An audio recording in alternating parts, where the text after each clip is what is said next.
Bear Dome. Fans, Thursday night. It's been all one-sided scoring-wise. Baldwinsville leading Corning 28-0. Hawks have the ball, and it will be second and goal at the 10-yard line for the boys in black and gold and white. It's going to be a passing play. Van Wart. Well, we got pass interference, I would believe. Yeah, he was all over him.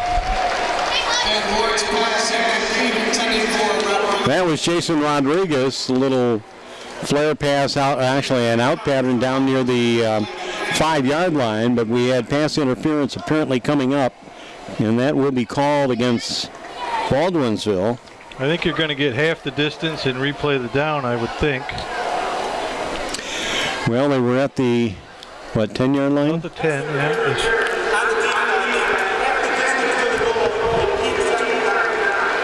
So right about where the infraction took place, 5-yard line. The official agreed with me for once. I can't believe it. Well, don't rest on your laurels there, mister. That doesn't rarely happen. So Corning threatening to hit the end zone here. Baldwinsville's defense stiffened now. And we have Van Wart at the helm for the Hawks, under center. Snap, and they're going to give it, and this is a sweep play, near side. Collins, did he break the plane? Yes, touchdown. No, he's short. Just short by about a yard. He raised his arms to stop the clock. It looked like he was going to put up the touchdown sign. That was a good play choice. I mean, you run it to the sideline, you try to beat somebody to the pylon. Minimal chance of any kind of fumble in the middle. This is a big deal here right now. They need 6 points. The whole team needs it. Third and goal at the 1. Kyle Ness, our cameraman, focusing in on this play. I'd like to see Javian Fisher in the game right now. It's too bad. This would be a good opportunity for him. Good rugged run up the middle. And did they get it? They did not get it. No. They did not get in. We got one more down to try to squeeze it in. And that was Van Wart on a keeper. Yeah, you know, I guess I don't know if I'll give my opinion or not, but I always like to give the ball to somebody who's already in motion. It's tough down in there to go from a standing start and get 2 yards. That's some hostile territory down in there. That's why I like the sweep so much better the first time, you know.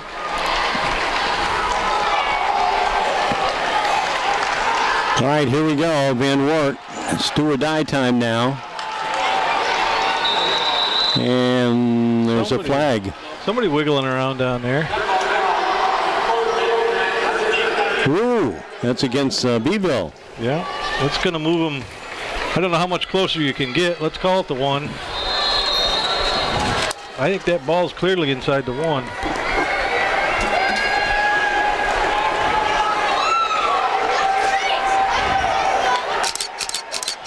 There it is. He cut it up. They are not going to give it to him. Just didn't have enough help, Bob. No. Just not enough. He cut it up. He stuck his head in there, and they turned him away. Those goal line stances, if your team is executing well, which Baldwinsville did, you got to love it. And the exasperation that the Corning kids must be feeling right now, so close, but just could not cut it. 10:49 to play in the fourth quarter. And Baldwinsville facing somewhat of an acid test there. They will now have the ball as they take over on downs. It's going to be... Well, the whole offense has got their feet in the end zone. That's how close they are coming out. The ball's on the 1-yard line. Here's the snap, and they're going to run it. Keep it simple. Run it right up the middle.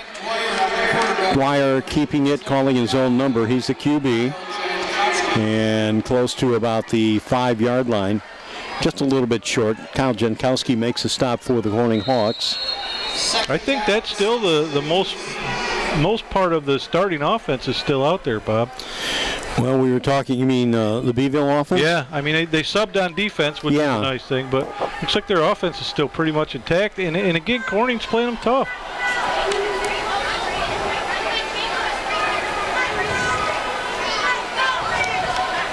Another running play. And again, testing the right side, which would be the left side of the Corning defense.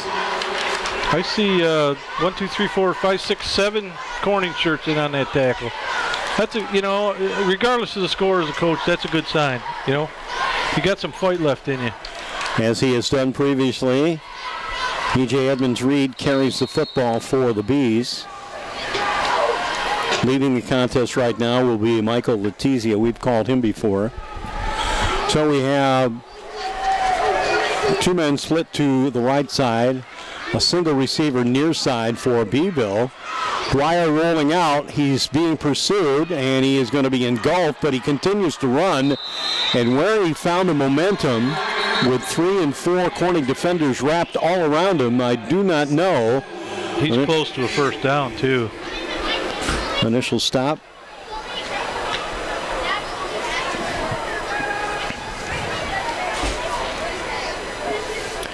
Initial stop out there by Tanner Kizzes. Oh, well, that's not going to help.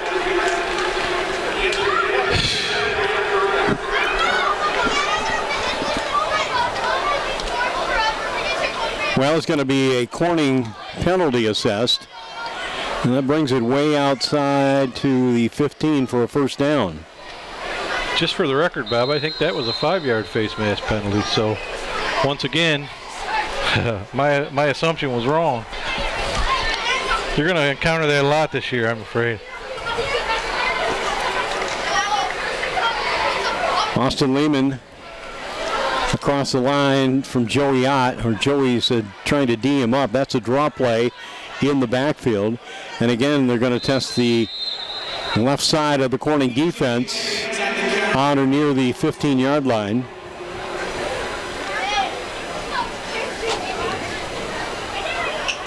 You know, I'm impressed with the Corning defense, mostly because they're making quite a few tackles on or near the line, and there's a lot of them doing it.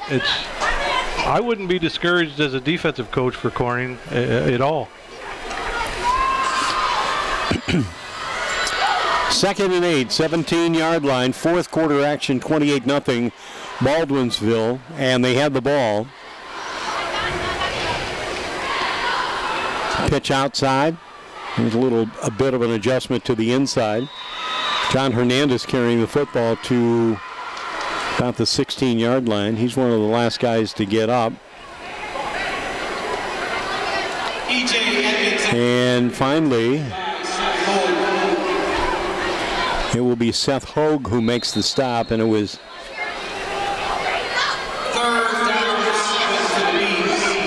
actually, it was Edmonds-Reed who carried the ball. You know what else I don't see? I don't see a lot of kids doing more than they're asked to do. You know what I mean? They're not leaving their position. They're where they're supposed to be. They're doing what they're supposed to do. And under adverse circumstances, that's not always easy. You know, this is a run and throw and a completion near the far sideline. Out of bounds at the 29-yard line, first down, Baldwinsville. That'll stop the clock, 7:22 to play. Both ends of the dome, you see jumbo screens, so the fans have an opportunity. The logos of both teams up on the scoreboard area. Bees on the left, Hawks on the right. And down on the field, the focus right now as the Bees come to the line of scrimmage. Ben Dwyer's done a remarkable job in orchestrating a 28-0 lead, and they just basically try to keep it simple. There are a few passes, but rare in this contest. Well, I see somebody lost their helmet. Yeah, the passes that they did through were off play action or roll right, roll left, and they connected on the ones that they did try, or on the pass run option, there was big yards to be gained around the end. Baldwinsville's not bad. They're a pretty good football team. I want to say hello to all our listeners listening on Sports Radio 1410 WELM. You'll join us on Saturday afternoon from Elmira. Pass over the middle. And that was Gabe Horan, who certainly out-towers Joey Ott.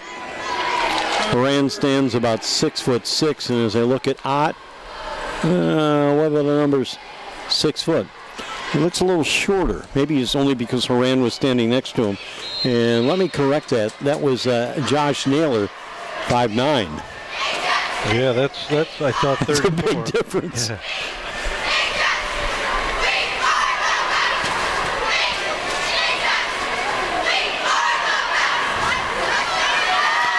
One of our proud sponsors, Elm Chevrolet of Elmira. Benchmark Audio on Lake Road in Horseheads. Here's a give and the sweep to the near side.